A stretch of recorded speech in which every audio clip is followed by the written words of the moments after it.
तो दोस्तों आज हम बात करेंगे नोजुका एएफ ड्रॉप के बारे में। ये ड्रॉप किसमें काम आता है?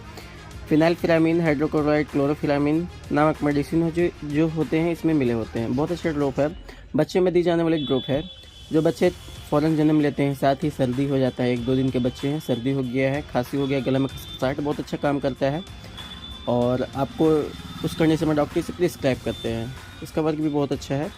और ये इसकी ब्रांड नेम की बात करें तो ब्रांड नेम है एल्केम लेबोरेटरी द्वारा बनाया गया है। उस कंडीशन में डॉक्टर इसे प्रिस्क्राइब करते हैं और ये 15 ml में आता है। हर मेडिकल एंड फार्मेसी पे आपको अवेलेबल मिलेगा। इस जानकारी को ज़्यादा से ज़्यादा शेयर करें, हमारी वीडियो को लाइक करें। Thank you.